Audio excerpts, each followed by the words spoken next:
সামাজিক ও বাস্তবিক চলচ্চিত্রের জন্য বিশ্বজুড়ে সুনাম রয়েছে তাইওয়ানের। চাইনিজ ভাষায় নির্মিত হলেও এর আলাদা স্বতন্ত্রতা রয়েছে। আর তাইওয়ানের ইতিহাসে সবচেয়ে বড় তারকা হিসেবে ধরা হয় অভিনেত্রী সুকিকে।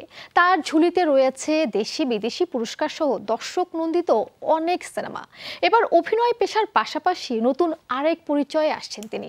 নির্মাতা হিসেবে প্রথম সিনেমায় কাজ শেষ করলেন এই অভিনেত্রী। সর্বাধুনিক প্রযুক্তি ও সেরা মানের উপাদানে তৈরি আরফেল চেয়ার, ক্ষমতার নয় সমতার চেয়ার। সর্বকালের সফল তাইওয়ানিজ অভিনেত্রীদের একজন সুকি। হংকংয়ের সিনেমা দিয়ে ক্যারিয়ার শুরু করেন তিনি। ফ্যাশন দুনিয়া ও কমার্শিয়াল সিনেমার আইকন ধরা হয় তাকে। সিনেমা অঙ্গনে ক্যারিয়ার শুরুতেই কাজ করেন বিখ্যাত নির্মাতা হাউসিয়াও হোসিয়েনের সাথে। মডেল ও অভিনেত্রী হিসেবে শুরু করলেও ক্যারিয়ারের শেষ ভাগে এসে নির্মাতা হিসেবে আত্মপ্রকাশ করলেন তিনি। নিজের প্রথম সিনেমা গার্লের কাজ শেষ করেছেন। এখন শুধু পোস্ট প্রোডাকশনের কাজ বাকি। সব ঠিক থাকলে আগামী বছরই মুক্তি পাবে তার নির্মিত প্রথম সিনেমা। বহুমুখী গুণের এই অভিনেত্রী অনেকদিন ধরেই সিনেমাটির রচনা ও চিত্রনাট্যের কাজ করছেন। সিনেমার গল্প লেখার জন্য নিজেকে দীর্ঘদিন সময় দিয়েছেন। সেই সাথে নিজের কল্পনা বাস্তবের সাথে মিল রেখে সাজিয়েছেন এর গল্প। সিনেমার চরিত্র ও শিল্পী সম্পর্কে এখনো কিছু জানা যায়নি।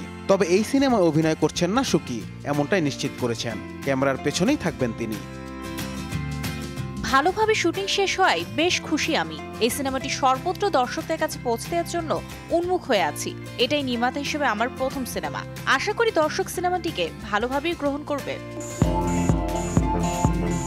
হাউসিয়াও হোসিয়েনের রোমান্টিক ক্লাসিক মিলেনিয়াম ম্যাম্বো দিয়ে নতুনভাবে আত্মপ্রকাশ হয় তার। পরে একই নির্মাতার সাথে 3 টাইমস এবং দ্য অ্যাসাসিনের মতো ব্যবসায় সফল সিনেমা অভিনয় করেন। তার অভিনীত মিলেনিয়াম ম্যাম্বো কান উৎসবে পাম দিওরের দৌড়ে বেশ এগিয়েছিল।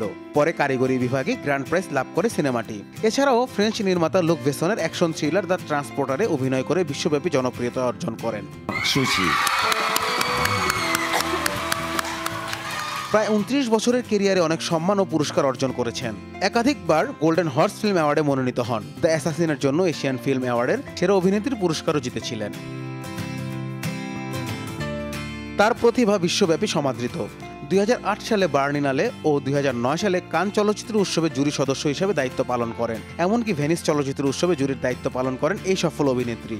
অভিনয়ের এই সফলতা নির্মাতা হিসেবে ধরে রাখতে পারবেন কিনা এটাই এখন দেখার বিষয়। Anas Imran, showbiz tonight.